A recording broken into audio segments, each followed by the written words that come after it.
다음은 기상에 대한 부분입니다. 자, 한번 볼까요? 네, 올여름 세계 곳곳에서 폭염과 물난리가 심화할 것으로 예상됩니다. 현재 유럽과 미국에서는 이미 폭염이 극심한 상태고요. 중국 남부에서는 기록적인 폭우가 쏟아졌는데요. 다음 주에는 거대한 열돔이 더 강력한 폭염을 몰고 올 것으로 보입니다. 네. 제가 이제 한 2, 3개월 전에 말씀드린 적이 있어요. 우리나라 올해는 마른 장마다. 네. 그리고 일본은 오히려 성수기 되면 갈수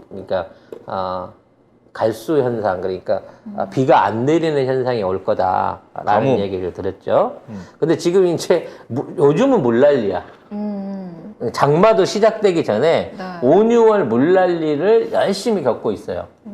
그러니까 이제 그리고 이제 지금부터는 가뭄기로 오히려 더 접어들게 될 겁니다. 그게 이제 왜 이렇게 되는 거냐면 아까 얘기한 대로 열돔 현상이 지구촌 곳곳에서 계속 일어나고 있어요. 그러니까 대륙이 모여 있거나 이런 쪽에서 굉장히 뜨거운 공기들이 만들어지고 있고, 이 뜨거운 공기들이 이 나머지 해양 그 바다 쪽하고 부딪혀가지고 그 기단들을 밀어내는 역할들을 하고 있는 거거든요. 그래서 지금 중국하고 일본에 쏟아지는 비는 사실은 인도 앞바다가 너무 뜨거워져가지고 거기에서 어마어마한 수증기들을 배출하고 있는데, 그게 지금 중국 중남부를 거쳐가지고 일본 지역으로 타고 넘어가면서 비를 만들어낸 거고요.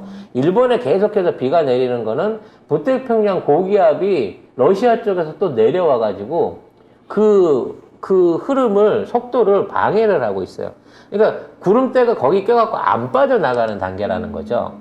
근데 지금 이제 여름철 더워지고 있잖아요. 7, 8월 달 더워지게 되면 이제 만주 지역을 비롯한 시베리아 이쪽에 기온이 올라가기 시작합니다. 그럼 뜨거운 공기가 생성돼 갖고 그게 대륙 공기를 타고 바다 쪽으로 밀려 내려오거든요. 그러면 지금 있는 저기압대를 밑으로 밀어낸단 말이에요. 그래서 지금 중국이나 일본에 비해서 우리나라가 비가 더 오는 거는 이와 같은 뜨거운 공기들이, 대륙의 뜨거운 달궈진 공기들이 그 비구름들을 쪼개버리기 때문에, 밀어내고 있기 때문에 우리나라에 지금 집중적인 폭우가 안 오고 지금 있는 상태에서 비가 오다 말다 하는 가뭄 현상이 지금 유지되는 거예요. 그래서 올해 계속해서 수온이 높고, 마찬가지로 수온이 높으면 수증기 공급이 많아지고, 그 다음에 이 지금 대륙들 안에서의 열섬 현상이 높아지게 되면서 이 열돔에 의해 가지고 우리나라는 중국 대륙과 러시아, 시베리아 쪽의 영향을 많이 받으니까 그쪽에서 내려온 뜨거운 공기들이 우리나라 한반도를 밀고 내려옴으로써 강수량은 적은 상태에서 습도만 높은 이와 같은 형태가 유지될 가능성이 높고, 이게 높으면 높을수록 그동안 일본 열도에 걸쳐져 있었던 바람들이, 그러니까 구름대들이 점점 그 밑으로 흘러내려갈 거란 얘기죠. 그렇게 되면 중국 남부까지는 비가 오는데 일본 열도 자체에서는 비가 내리지 않는 현상이 지속적으로 일어날 가능성이 크다는 겁니다.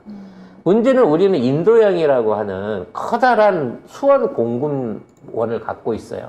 인도양에서 만들어진 게 편서풍을 타고 우리 동아시아 대륙을 흘러오면서 구름대로 이걸 만들어주고 있는데, 태평양이나 대서양을 끼고 있는 연안 국가들은 거기서 만들어지는 수증기들이 전부 다 적도 쪽으로 다 밀려 내려가 버린다는 거예요. 그래서 비가 안 내리는 거예요. 가뭄과 열섬 현상이 점점 더 심해질 거라는 거죠. 그래서 홍수가 나는 거의 유일한 지역들은 지금 동아시아의 남부 지역들, 그리고 열대권에 적도권에 속해 있는 국가들은 엄청나게 많은 홍수가 지금 내릴 거고요. 마찬가지로 높은 산이 있는 안데스라든지 히말라야라든지 이렇게 높은 산이 있는 지역에서는 지형성 강우가 강화될 가능성이 커요. 그러니까 대륙에서 증발한 수증기들이 흘러가다가 산에 걸리면 거기에서 굉장히 많은 비를 쏟아낸다는 거죠. 결과적으로 중국은 올여름에 물난리가 납니다. 근데 일본은 가무는 거죠. 우리는 후덥지근하면서 비는 안 내리는 마른 장마가 유지될 가능성이 높다라는 게 송 작가의 개인적인 일기 예보입니다. 앞으로 2달 동안에. 네. 이번 주부터 장마 시작인가요? 네, 이번 주 이번 주 시작됐죠, 제주부터, 이제. 네. 네, 근데, 제주도부터? 네. 네. 근데 비는 많이 내리지 않을 것으로 보여집니다. 이 정도의 돌발성 강우가 일어난다고 했을 때 일본의 일본은 이제 뭐 이번에 홍수를 실컷 겪었고 비가 이제 적게 내릴 테니까 좀 낫겠지만 중국을 눈여겨봐야 됩니다. 중국의 산사댐이 이번 폭우에는 견딜 수 있을지 그 부분에 대한 걱정을 좀 해봐야 돼요. 이미 이 중남부 지역에 쏟아지고 있는 폭우로 인해서 위험 수위까지 물이 이미 차 있는 상태거든요. 이미 또 산사태로 막 주택이 무너지고 사망자도 나오고 했거든요. 네. 그래서 이제 아까 말씀드린 히말라야 이쪽에서 생기는 지역적인 지형성 강우에 의해 가지고 비가 안 내렸는데도 불구하고 장강의 물이 확 불어날 가능성이 높습니다. 근데 이제 최근 들어 뉴스를 들어보면 여러분은 못 듣는 뉴스를 들어보면 제가 이제 늘 산사댐 얘기할 때 이 산사댐 자체의 구조물이 무너지는 게 아니라 이 댐을 버텨주고 있는 양쪽의 흑산들 이 흑산들이 무너질 수 있다라는 경고를 해드린 적이 있을 거예요. 왜냐면 이 거대한 댐을 짓는데 이 댐을 쥐어 잡아주고 있는 주변 산들에 돌이 없어요. 바위가 없단 말이야. 흑산이란 말이야. 그러니까 네. 흙으로 파묻혀가지고 이 댐을 흑산이 누르고 있는 상황인 거거든요. 근데 이 비가 계속 내리고 수압이 계속 올라가게 되면 결국은 이 물의 압력을 못 견뎌가지고 댐이 터지는 게 아니라 옆에 있는 산에 뚝이 터져버리고 산이 터져버릴 수 있다. 라는 위험성에 대한 얘기를 지적해 드린 적이 있는데 지금 그 얘기들이 벌써부터 나오고 있습니다. 네. 만일에 이러한 사태가 일어난다고 치면 중국은 뭐 거의 회생불능으로 갈 거고요. 일본의 경우에는 드디어 이제 일본의 그 화산 폭발이나 지진들이 그동안 우리가 알고 있던 그 난카이 트로프라고 불렸던 미국판하고 북미판하고 필리핀판하고의 충돌 지점 이쪽에 있었는데 거기가 계속 지진이 나는데도 불구하고 너무 잘 견뎠잖아. 네. 그래서 지금 너무 튼튼하다라는 얘기를 드렸는데 최근 지진을 보면 이제 일본의 북해, 네. 일본 전체에 우리나라 한반도하고 연결되어 있는 그쪽 바다 지역에서부터 지진이 발생하기 시작했어요.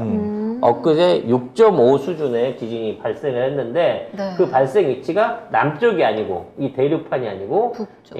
북쪽에서 이 지진이 시작됐습니다. 이거는 화산에 대한 영향력이 그만큼 강화됐다고 봐야 돼요. 그래서 원래 화산들은 이제 이쪽 지역에 있거든요. 네. 이쪽 지역에 있는데 이쪽에서 처음으로 지진이 일어났다는 얘기는 여기가 흔들리던 게 바뀌고 이쪽 지역에서의 일종의 균열과 지진이 시작됐다고 볼 수 있는 거고 저거는 바로 수도 직하 지진이나 후지산 분화에도 직접적인 영향을 미칠 수 있는 수준의 징조라고 봐집니다. 그래서 우려해야 될 바가 매우 크다. 규모가 되게 크네요. 네, 6.5기 때문에 적은 규모가 아닙니다. 우리나라에서 했으면 8이 넘는 진도로 저기서 발생을 할 건데 저쪽 지역에서 지진이 발생한 거는 최근 들어 유례를 찾아볼 수 없는 현상이기 때문에 이 장마가 끝나기 전에 장마 피해가 생기기 전에 좀 더 괴멸적인 자연재해가 있을 수도 있다라는 점에 대해서 우리가 좀 생각을 해봐야 된다라는 말씀을 드리고 싶네요. 네. 맞습니다. 우리나라도 지진 해일에 따라서 영향을 받을 수 있는 위치이긴 합니다. 네, 근데 중요한 건 이 한반도하고 일본 사이에는 이렇게 보이지 않는 단층선이 또 있어요. 독도 앞바다를 해가지고 그래서 지진의 영향이 직접적으로 오진 않습니다. 판이 끊어져 있다고 보시면 돼요. 근데 해일의 영향은 받을 수도 있다라는 점은 우리가 좀 생각을 해야 되는 부분이 있죠. 근데 지구가 하는 일을, 자연이 하는 일을 인간이 간섭할 수 있는 수준이 아니라서 미리 대비하고 준비할 수 있는 그런 생각들, 그런 대비들이 좀 필요할 건데, 경우는 법사들을 보내갖고 구술하지 않을까라는 네, 왜 생각이 일본에도 들어요. 저기 있잖아요. 응? 자기네. 아 일본 애들이 자연재해를 막아달라고 종이학을 그렇게 열심히 접고 있다고 하는 소식이에요. 네. 우리도 응원하기 위해서 김승혜 의원실에서 종이학을 접어서 A4지로 지금은 의원 아니니까. 장관 후보자니까. 네, 장관 후보자니까 장관 되면 이제 A4 장관 용지. 되면 우리 복지부에서 일본에 지원을 하기 위해서 네, 종이학을 보내주기 운동을 하면 좋지 않을까라는 생각을 해보고 싶네요.